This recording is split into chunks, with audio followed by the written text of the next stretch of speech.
Hey guys, this is Andy with Wellies. Welcome back to the garden.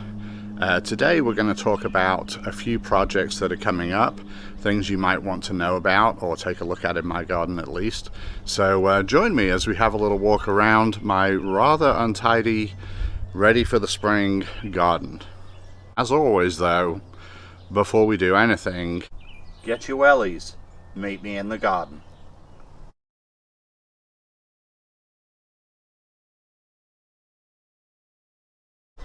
As you can see, these buckets are just full. There's grass grown in quite a few of them, still some straw mulch in some.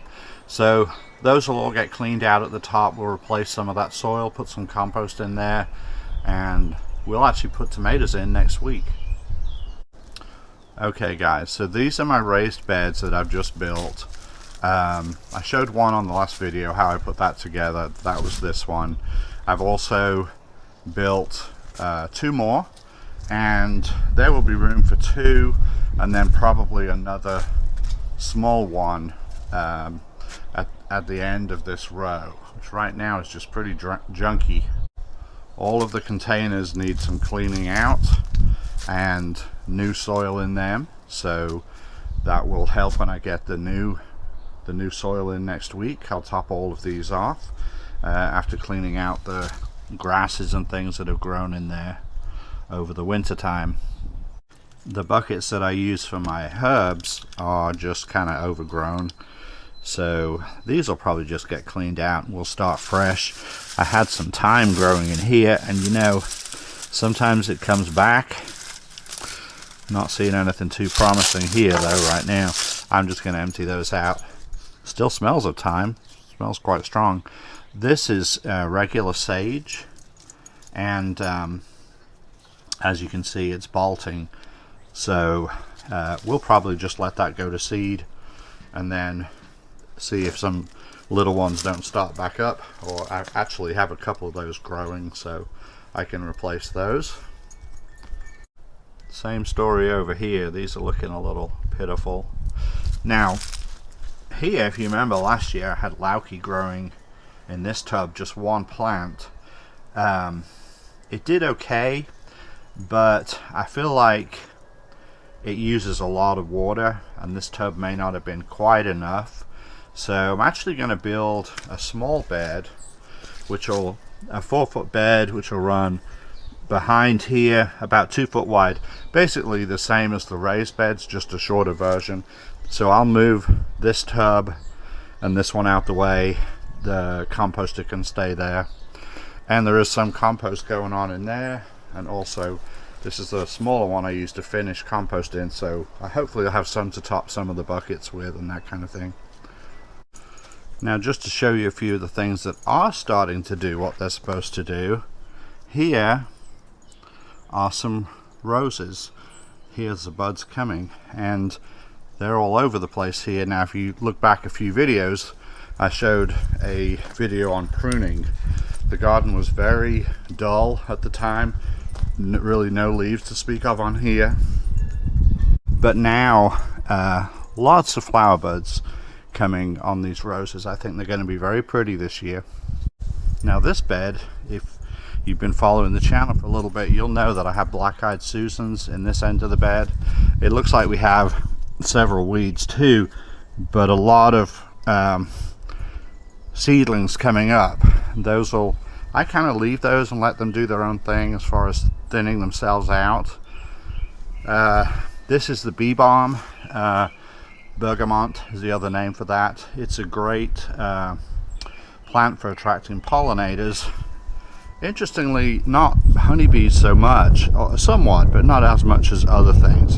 Hummingbirds, bumblebees, hummingbird moths, those kind of things. It's in the mint family, so it has a you can't really see it on this, but the stalk is actually squared off. It's got 4 sides to it, so that's quite common to the mint family. Now this also is a small rose which does have flower buds on it. This is a miniature knockout. It's a bright red, very pretty when it comes into flower. We have some gladiolus here. The daffodils have all pretty much done their thing, but the gladiolus is coming up in between. This end of the bed, I planted some things in last year that for the most part does not look like it came back. Got some weeds in the back, so these are our little ant workers back here, mixed in with our garden gnomes. Just kind of a novelty thing, but alright, to help you decide on early spring flowers, clematis is always a winner. These come back stronger every year, so these are very pretty. They last for a little while. Sometimes you'll get a flush of flowers again in the fall time. More roses. Yeah, this one's a little spindly. This one was from a cutting, and it probably, after the first flush, I'll probably kind of harder prune this one, I think. Last year I removed a lot of this ivy.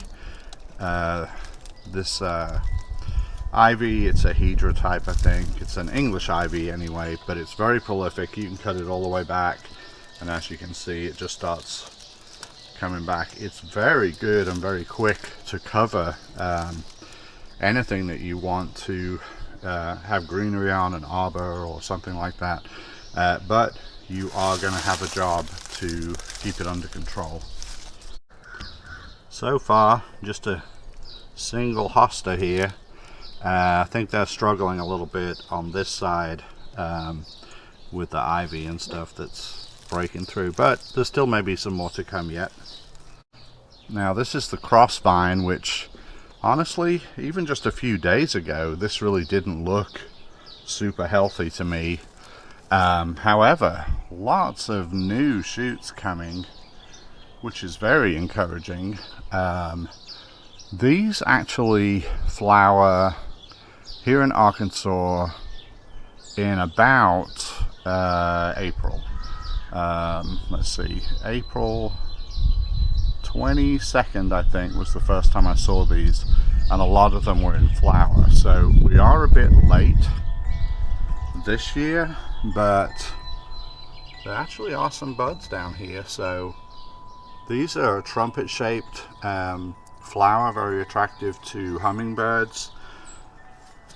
The vine itself is semi-evergreen, so even though it looked a little pitiful over the winter time, you know, some of the leaves just look not that great.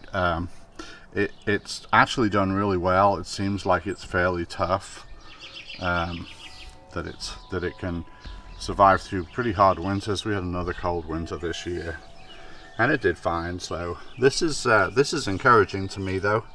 I'm really glad to see that. A couple more up here. Yeah, hopefully I'll be pleasantly surprised. Not sure about my neighbor. He may have cut it back on. Yeah, it's trying to go through the fence in a few places. I told him just to cut it back. I don't want it to be a problem for him. It's pretty easy to manage. It's just not gotten away from us yet, but I don't like to do things that irritate the neighbors if I can avoid it. So I just give them options there. Got some tiny lettuces in the house, so this will get a little. This is the rail plants. He made a video on those too, but you'll see me putting some lettuces in here. Another project coming up. Hopefully before it gets too hot. They're still pretty small, but I bet another couple of weeks they'll be out, and they grow crazy fast when they're out here. And this probably seems like a small thing, but it is so good to have running water out here in the back of our house. When they built the house, they just put one faucet on each side, and this fence on this side is solid, so you have to go out there and drag a hose, and on the other side it's in the front yard.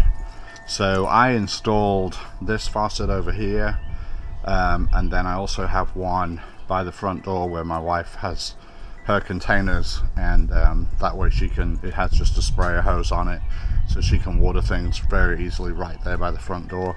So that's kind of nice.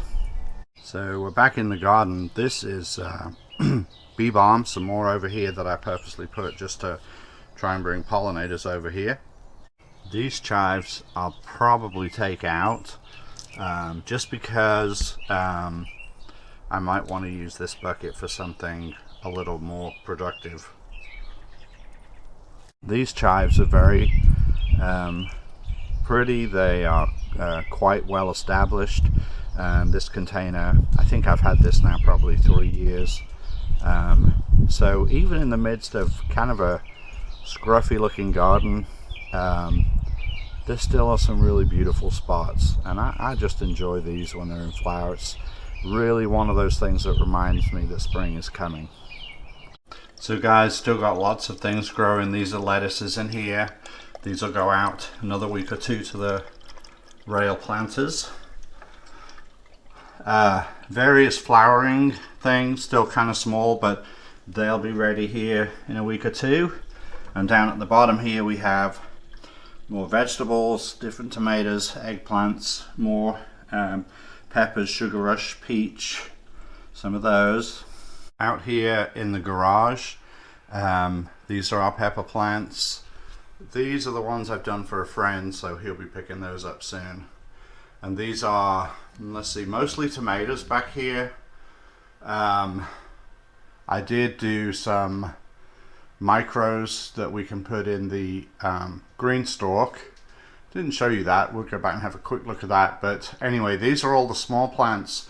So I've got some work to do to get beds ready, and then we'll do some planting. So just so you kind of know what's coming, so stay tuned for that.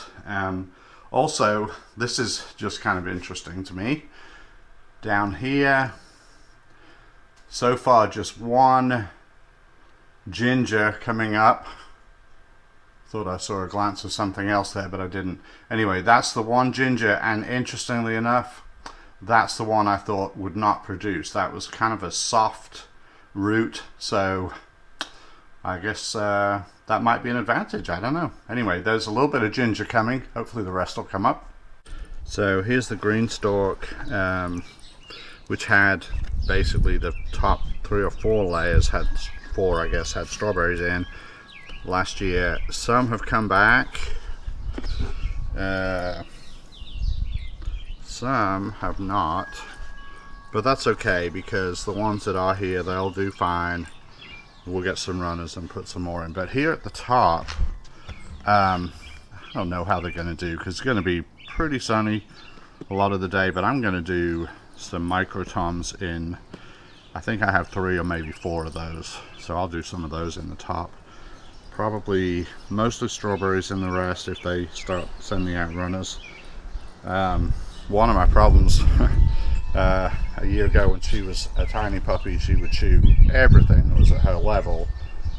Honestly, that hasn't changed much. She still likes to chew on stuff she's not supposed to. So Ruby, you like helping with the garden? Chrissy? Yeah, those are my troublemakers there. Mostly the Cavapoo here.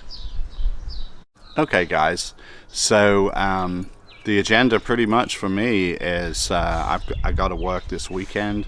For those of you who don't know already, I'm a registered nurse, so I'll be working over the weekend. So the next videos will be a little bit of the spring work going on in the garden here. Probably the first thing in the next video will be getting the super soil and putting that in, or rich mix, and I'm going to take you along because we really want to have a look at the things that are available at garden centers and what you might get for your garden depending on what issues you're having or what type of things you're growing. So we'll talk about that a little bit. Like I said, that's probably the next video. Anyway guys, thanks for coming to the channel. Really appreciate every one of you for supporting by watching the videos, liking them, and if you really like the videos, want to see the new ones, please subscribe to the channel. That helps me a lot. So until I see you next time, happy gardening and bye now.